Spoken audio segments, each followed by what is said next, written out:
Hello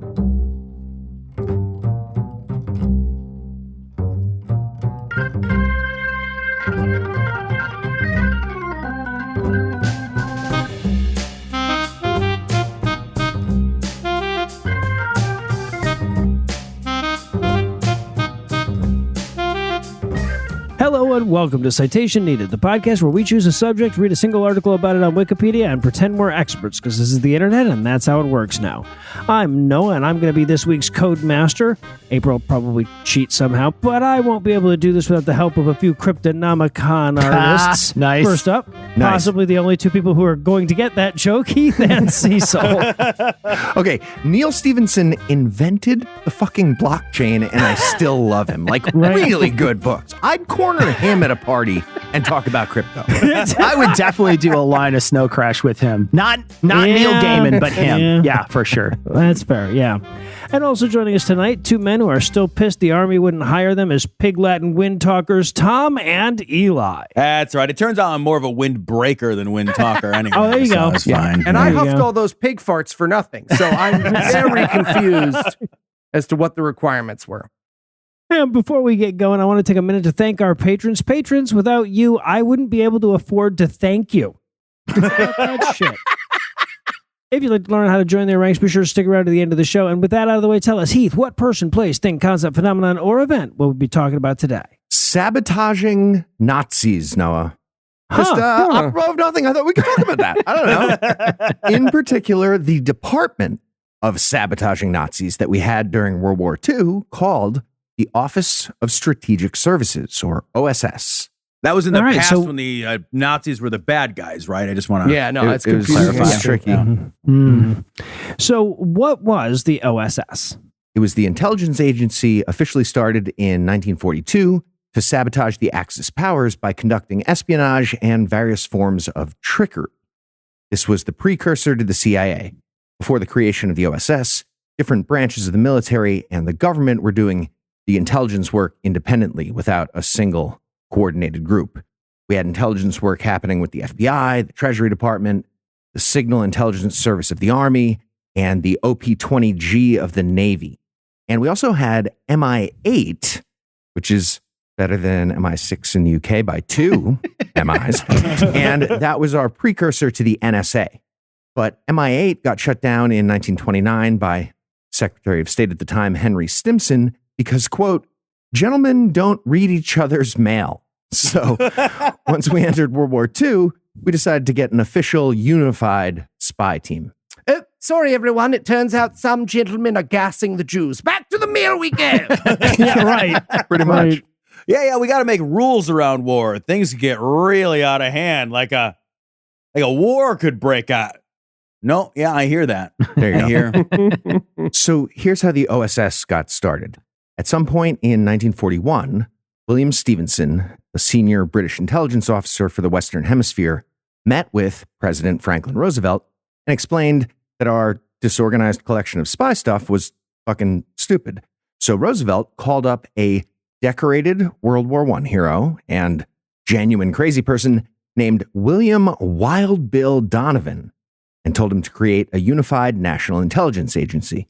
So Donovan got together with all the people who eventually killed Kennedy, and they built the initial organization. God. And in June of 1942, they officially became the Office of Strategic Services, overseeing all American intelligence efforts. Well, except, no, they didn't.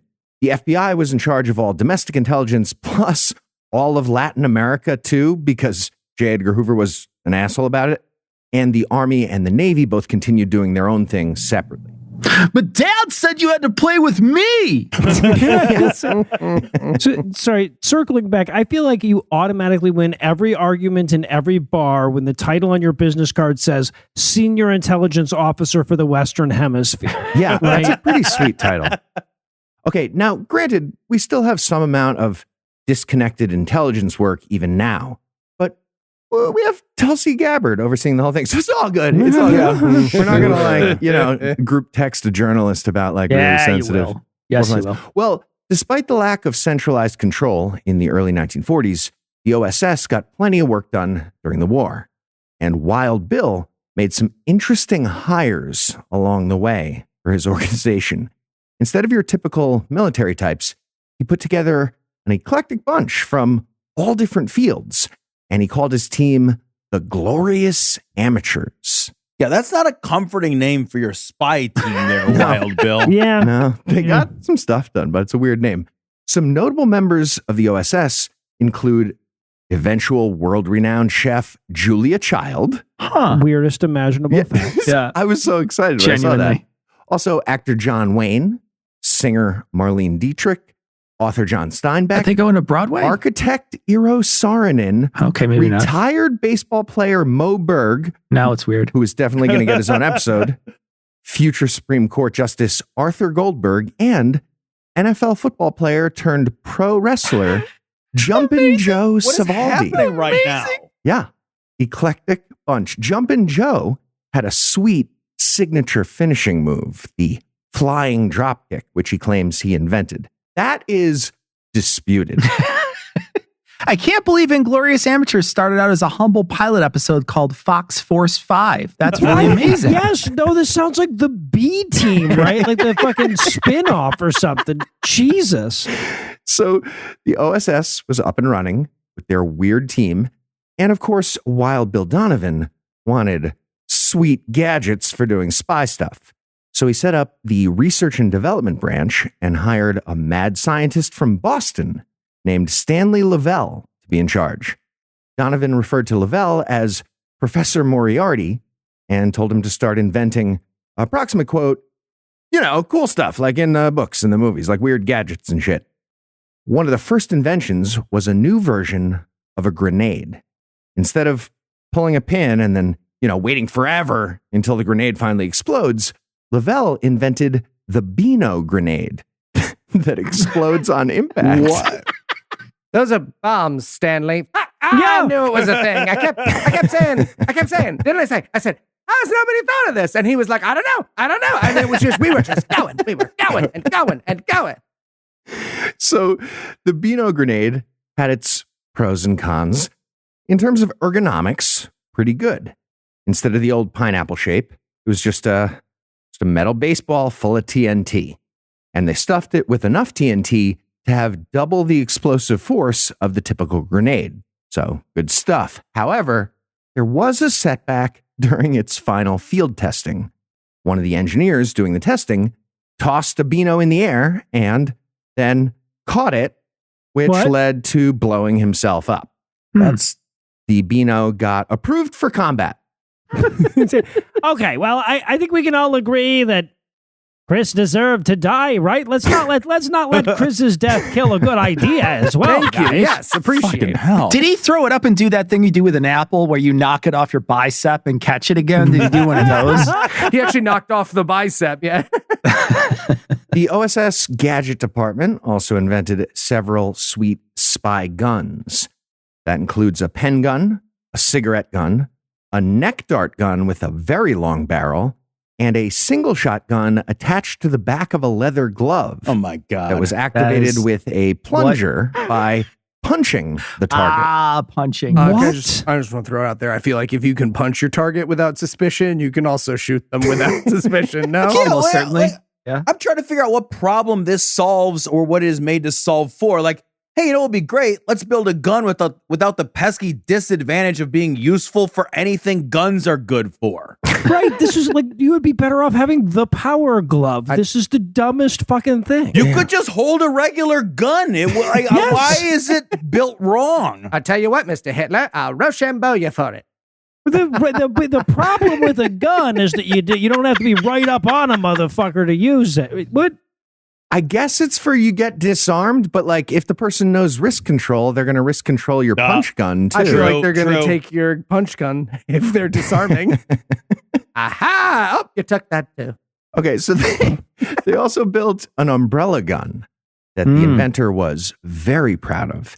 It was developed by OSS engineer Al Polson, who explained the way they would kill people was by putting it right up against a guy's kidney and bam, it was gone. If you don't have a kidney, you're gone. And Unless you have two kidneys, but no one has two kidneys. You got to aim perfectly through the body to get them both. You gotta carry 2 umbrella guns. That's gonna attract the eye. Now stay still. I got to get the other one, you son of a bitch. So, according to the article I read, you could place the umbrella gun under your arm and then fire it by, quote, simply turning it slightly.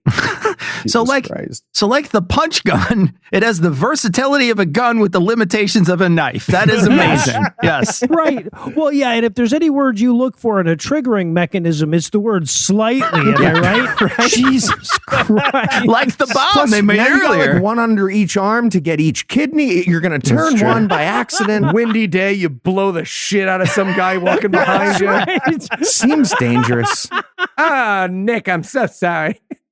Is that Mary Poppins? That seems dangerous too. So the Gadget team also created a gun that was nearly silent and had almost no muzzle flash. And in order to get it quickly approved, Wild Bill Donovan went straight to FDR in person. But Donovan's a lunatic, so instead of just a normal meeting, he snuck into the Oval Office with a loaded gun and a bag of sand. FDR was dictating a letter to a staffer at the time, and somehow nobody noticed. Donovan stepped into the Oval Office and fired 10 rounds into the sandbag. Fucking what? FDR finally turned around only after smelling the burnt gunpowder, and Donovan was standing there with a smoking gun. Donovan handed the new stealth gun to the president and pulled the bullets out of the sandbag to prove the stunt. FDR was so impressed, and he said Donovan was, quote, the only Republican I'd allow in the Oval Office with a gun. Great stuff, Bill, really. Hey, Bev, can you get the Secret Service into my office? I'd like to yell at them a lot. Yeah, no shit. right. Like, I am not a security expert, but if you can sneak the whole bag of sand into the Oval Office and then shoot your sneak gun in the same room as our wheelchair-bound president, I think we have other problems beyond Gatling umbrellas or whatever. Yeah. So here's some other inventions. We have invisible ink for, spy notes, mini cams you could hide in your clothes and your accessories, a bunch of exotic knives that were no doubt super fucking cool knives, but also very, very silly. And of course, those poison capsules that spies can eat to kill themselves to avoid being tortured. They also created something they codenamed Aunt Jemima, named after the racist syrup mascot. So fun. It was explosive pancake mix.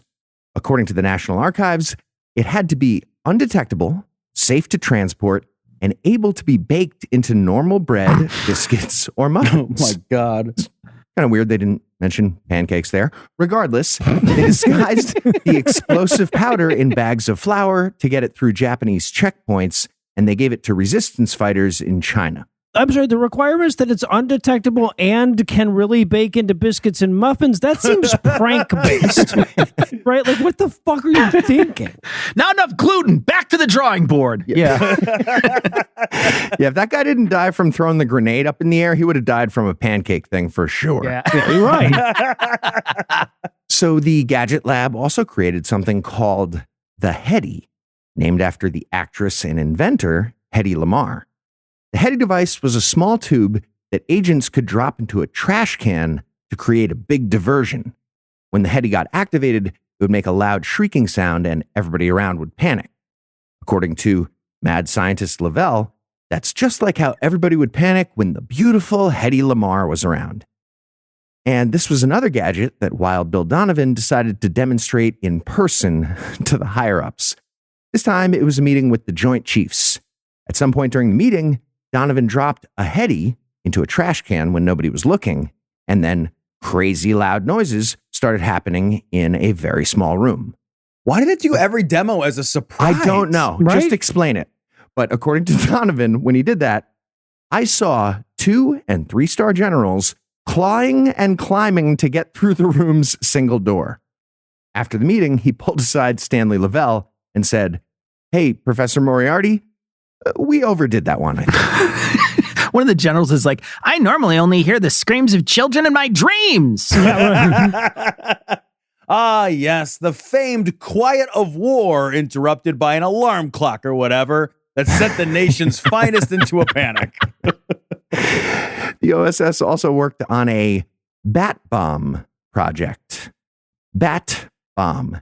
The idea came from a dentist and also apparently bat enthusiast who knew Eleanor Roosevelt, and the guy eventually got a meeting with FDR and got the president on board to try out bat bombs. And at some point, mad scientist Lavelle got assigned to test it out. The idea was to round up a bunch of bats, attach incendiary bombs to the bats with a 15-minute fuse. Oh, fuck you. Yup. Amazing. And Love then, this. and Good. then release big great. swarms over cities in Japan from bomber planes.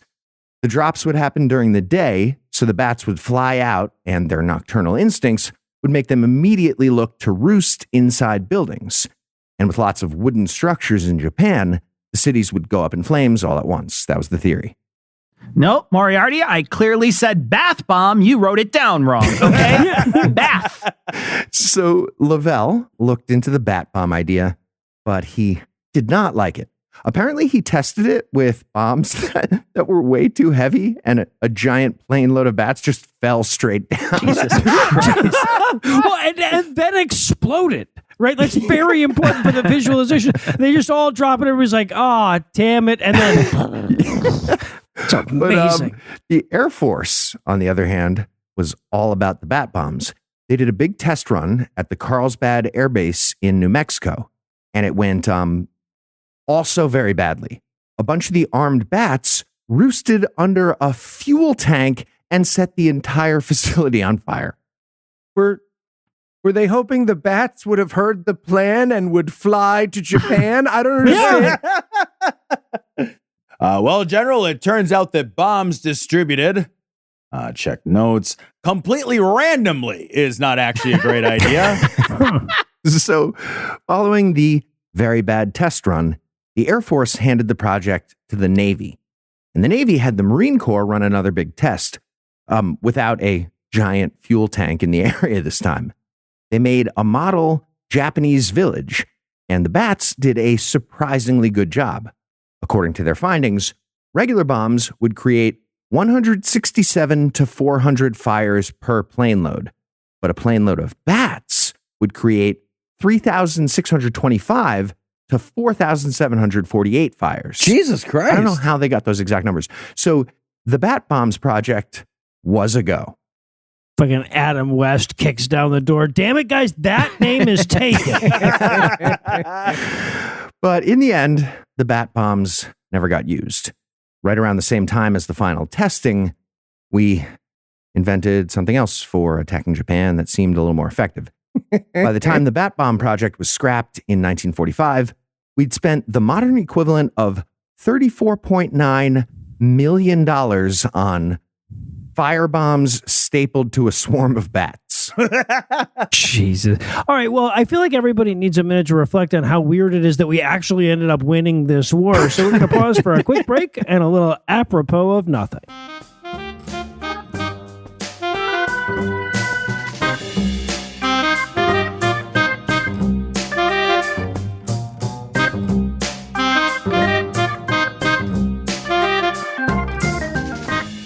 You wanted to see me, sir?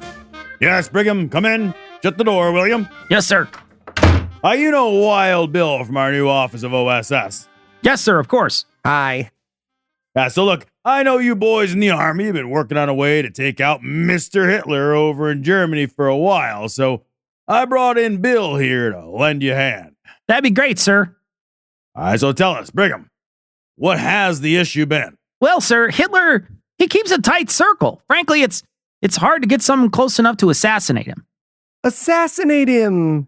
How? Oh, well, with a gun. I don't get it. You don't get what? What kind of gun? Any kind of gun? You know, the ones that shoot bullets? Those guns? Okay. Well, there's your problem.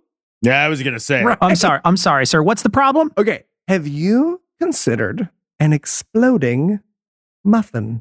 Now we're talking. Yes. No. Like I said, we don't have anyone in his circle. If we had someone close enough to poison his food, we would just poison muffin. I said exploding muffin. Very different. Thank you. Right. Okay. Right. My point is, if we could give him a deadly muffin of any kind, we could just shoot him. Ooh, what if we booby trap his bed to catapult him out the window? Oh my God, I love it. It just came to me just now. You guys you're missing the point. We I cannot don't think we are. get close to Hitler. If we could get close to Hitler, we could shoot him with a gun to death. That's how we would kill him, but we can't because we can't get close. Is that making sense? Okay. Wow. Knife spoon. Stop drilling your head oil. I hate you guys.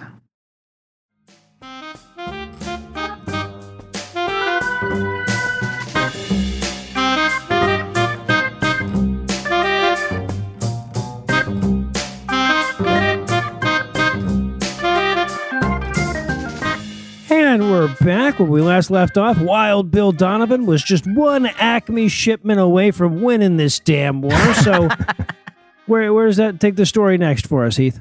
Okay, so in addition to inventing insane weapons, the OSS was also heavily involved in aiding resistance efforts against the Axis powers.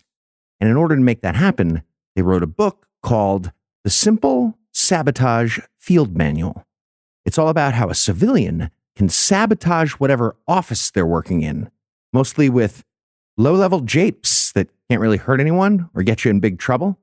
The OSS covertly disseminated the manual to citizens in Nazi-occupied areas, hoping to give people a playbook for fucking up the progress of, whatever the fascist autocrats might be trying to accomplish. And by some weird coincidence, that manual got a whole bunch of renewed attention this year in the United States. Huh. Weird. Over the first month of the new presidential administration, just all of a sudden, it became the 5th most accessed book on Project Gutenberg, just behind Romeo and Juliet. Yeah, and people were mostly just reading Romeo and Juliet for the suicide tips. So, Jesus Christ. Honestly, that would be a really weird play to assign to a bunch of teenagers at a tumultuous and delicate time in their lives, but none of them read that assignment. yeah, no, that's the thing. Is it's just Okay, so I am definitely on team teach the OSS Simple Sabotage Field Manual instead of Romeo and Juliet. If we're picking sides for that, yeah. I'm shirts or skins, whichever one that is. Do I get to watch a Leonardo DiCaprio movie of the OSS Simple Sabotage Field Manual when I'm So I hungover? get No to. illusions, because that's my challenge to you, sir. Okay, so this book is pretty fun. Here's some of my favorite highlights from the manual. And, do with these what you will. This podcast is for novelty purposes only. First up, we have a section called Organizations and Conferences. The tips include insist on doing everything through channels, never permit shortcuts. Yeah, bonus points if you create a Slack for everything. Make speeches, talk as frequently as possible at great length, illustrate your quote points with long anecdotes. So a podcast then? And never hesitate to make a few patriotic comments. Also, refer all matters to committees for further study and consideration, and make the committees as large as possible, never less than 5. There should be a name like we have murder of crows for a group of ineffective bureaucrats gathered together to stifle change. We could call it a Congress. Ooh, Oh, there you yeah, go. I like There you go. that. Hey, guys, was every office I ever worked in trying to stop Hitler? Sadly, no, but they might have been able to help. They also said haggle over precise wordings Oh, so our podcast then. and refer back to matters decided upon at the last meeting and attempt to reopen those questions. Hey, guys, is Eli trying to stop Hitler? There are some. I limited myself to later, but there are so many of these points where I was like, I was looking at it afterwards. I was like, there are a lot of places I could drop this joke in right here. I might as well. just Eli chorus. All right. Next, we have a section for managers and supervisors. The tips include demand written orders, misunderstand orders, ask endless questions, and engage in long correspondence about those orders. Okay, it's not my fault I didn't understand. I wasn't paying attention. Can't hold me. Also, to lower morale and production, be pleasant to inefficient workers, give them undeserved promotions. No, actually, I'm good. I've been promoted to exactly the right place. I'm happy. Don't leave me be. And of course, one of my favorites, malicious compliance, or as the OSS put it in the manual, apply all regulations to the very last letter. So maybe the problem with American corporate culture is that we didn't put and then stop on these instructions for when the war was over. Right? It's like when the hypnotist dies in Office Space. Exactly. Yeah. And here's the advice for employees in general. They said, work slowly, take really long shits. I'm paraphrasing that one. Okay, guys, I am not sabotaging the podcast. I have IBS. Ableism in this manual. Make confusing mistakes. And they give an example. They say, mistype minimum to read miximum. So it's not clear if it says minimum or maximum, because it could be either one. Say next Thursday, knowing you mean this Thursday. Okay, we will address all of that at our bi-weekly meeting, which you may be very early or very late for. I'm not clarifying. All right. And finally, some tips from a section called General Devices for Lowering Morale and Creating Confusion. They said, give lengthy and incomprehensible explanations when questioned. Report imaginary spies. Act stupid. And nailed it. Cry and sob hysterically at every occasion. Jesus Christ. Very easy today. Very easy nowadays. Right? I want to commend Bill for his ability to refrain from adding drop a tape recording of a screaming lady in the trash can through all of that stuff. Well done.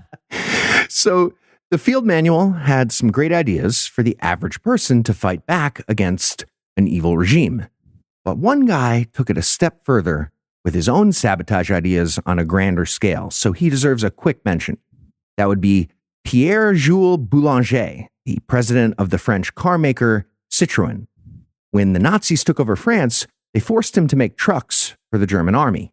So he secretly met with the team at the factory who made the dipsticks for the oil tank and had them move the notches way down. So it looked like an almost empty oil tank was actually full. This led to a whole bunch of Nazi trucks having their engines seize up, leaving troops and supplies stranded all over France and Europe. Amazing. Car maker against fascism? Whatever. Come on.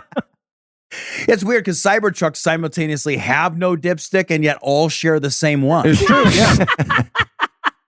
So the OSS conducted a whole bunch of very successful campaigns throughout the war, especially some espionage operations that kept track of Germany's pursuit of a nuclear weapon, and several missions that fucked with their progress on that.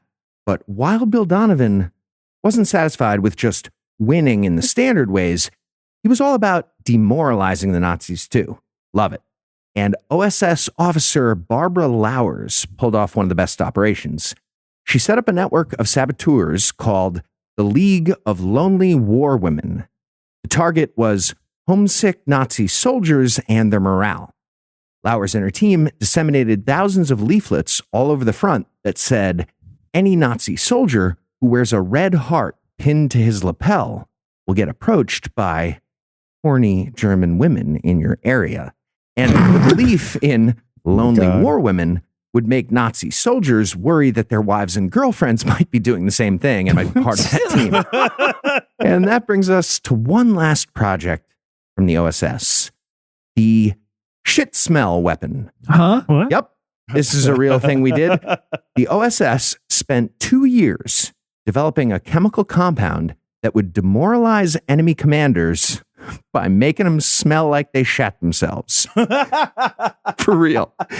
The original directive was to create a substance with, quote, the revolting odor of a very loose bowel movement. They called the project Who Me, as in like, who, me? And the idea was to pass out little spritzers of extremely powerful shit cologne to Chinese kids in Shitzers. to Chinese kids in the resistance and have them spray it on the pants of occupying Japanese officers to embarrass them. Yeah. Now they just call that a Trump diaper and people wear them with pride. Yeah, Okay. on their ears. Okay, so Still better getting sprayed with cologne at Macy's, though. Sure. Okay, so the reason for targeting specifically the Japanese military was because, well, insane racism. Not surprisingly, that came from the Boston mad scientist. He believed that Japanese people were uniquely vulnerable. According to Lavelle, quote, these are his words, not mine. A Japanese thought nothing of urinating in public, but he held defecation to be a very secret, shameful thing. Okay, I mean, I know what videos he watched that gave him that idea, but yeah, not cool, man. Not cool. The Germans love shitting in their pants, exactly. though, as it turns Such a out. weird distinction. So the OSS hired a fecal odor specialist, for real, named Ernest Crocker to figure it out. I think the fecal odor specialist. I told you my shit stink degree wasn't stupid, Dad. He is also from Boston, by the way. Ernest Oh, okay. Crocker. Yeah, I appreciate you taking care of the why would you choose that specialty question before I had to ask. There it, you so. go. Yeah. Yeah, still better than my BFA. So he was a chemist known as the $1 Million Nose, and his job was to create a weaponized shit smell device with three main requirements. One, it had to have a range of at least 10 feet without backfire. Two, it had to be silent in operation. And three, it had to linger long enough to confer shame on Japanese people for at least several hours. Yeah, like the last Zelda game. I feel like you could have got away with one that just went, like it could have made some noise. All right, so it turns out the without backfire element was the most difficult. After a whole bunch of failed testing where the person wielding the weapon got sprayed with the odor of a very loose bowel movement, and then a big scramble to get highly rationed rubber at the time to produce a batch of spritzers with anti-dribble rubber sleeves, they finally got approved to roll out 9,000 units of 9,000 Umi in 1944. Okay, just during the same time period where we had worked out how to turn rocks into a weapon so deadly it would eventually hold the secret to ending all life on the planet in the most horrific manner possible, we were also head scratching our way through a perfume spritzer that didn't. But there's an alternative universe though where the shit spray won the war. Right, where they drop like two giant shit spray bombs and the nukes are just like an aside in some larger Citation Needed episode, Tom. That's a delightful thing to know. Little boy and fart man. Yeah. Oppenheimer would have been a different movie for sure. Right? So Floppenheimer. Nice. Well done. Thank you. So, my nose is bleeding. The I would have proto, done Sloppenheimer, but that's fine. Flop is good too. So the proto CIA is about to do an amazing shit-based prank. But sadly, the moment the final prototype got approved, Ernest Crocker realized his funding was going to go away. So he made up a new racist thing to stall. He said that further analysis was showing that fecal odor wasn't considered objectionable enough by, quote, again, his words, Orientals. In a report on the project, it said, in discussions with a Navy physician who had dealt with a great deal of Oriental peoples, the conclusion was reached that only two types of foulness could be counted upon as certainly objectionable: skunky odors and cadaverous odors. With Humi as a pattern, but with skunkiness substituted for fecal odor, we produced Humi 2. It is reasonably certain that it will fill all Japanese requirements. Excuse me, General, but it appears you may have died in your pants.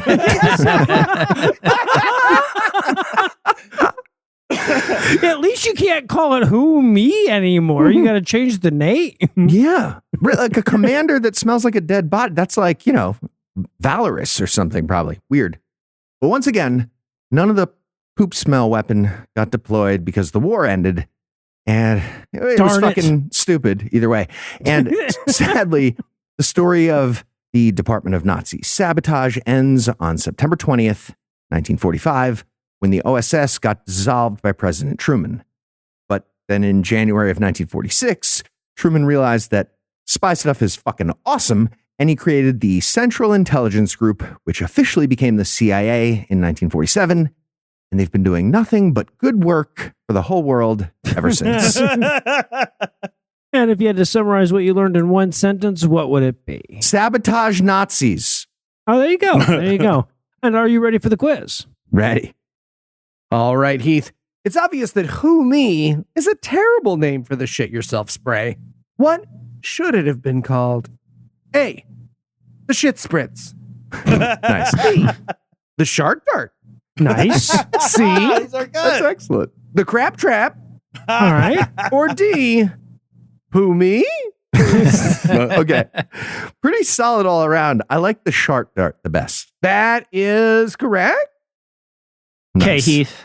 They had one version of that gun glove that allowed you to eat up really close and personal with the nether regions. What was it called? A, the Bushmaster. B, penis pump shotgun. C, the unzip gun. Or D, the shell shocker. Okay, tough call. I love C, Andy. I'm going to go with C, the unzip gun. Oh, you are correct. Nice. All right, Heath, I am so glad you told the Bat Bomb story, mostly because I now get to close another one of my many Chrome tabs. What was another PSYOP that didn't quite get a mention here, but which is also totally real? A, Operation Fantasia, which aimed to create glowing foxes or kitsune to scare the Japanese. Nice. B, the CIA's weaponizing of the Filipino legend of the Aswang, a mythical beast that was part witch, part vampire, and part were creature. C, the gay bomb, developed in 1994, which was a bomb which, after detonation, supposedly would make all of the soldiers irresistibly start fucking each other. Or D, those are all real, but we are defunding the Department of Education instead. Okay. The reason I know that it's D, those are all real, is because genuinely I have apparently the same Chrome tabs open as you. I have a whole thing planned out for like a bunch of ridiculous psyops. One of us will do it, I'm sure. All right. And those are all on the list. They Absolutely. are indeed. All right. So obviously, Heath is our winner this week. All right. Next week, let's get something from Tom. All right. All right. Well, for Tom, Heath, Cecil, and Eli, I'm Noah. Thanking you for hanging out with us today. We're going to be back next week, and by then, Tom will be an expert on something else. Between now and then, you should absolutely, definitely check out Cecil's new show, The No Rogan Experience, if you haven't already. I almost hate to say this, given how trivial its subject matter should be, but it's legitimately one of the most important podcasts being produced in the English language right now. Somehow, but this is no offense to you and Marsh, but Jesus Christ, why is it that important? It's such a good show. We ask every week why great. that It's is. terrific. Yes. It is. But this show's pretty good too. So if they can help keep this one going, you can make a per episode donation at patreon.com/citationpod or leave us a 5-star review everywhere you can. And if you'd like to get in touch with us, check out past episodes, connect with us on social media, or check the show notes. Be sure to check out citationpod.com. And then the weasel just explodes right in the bathtub when he's washing off the syrup. That's perfect. I'm gonna shoot you guys. With what kind of gun? A regular gun. A regular one. Boring. Boo.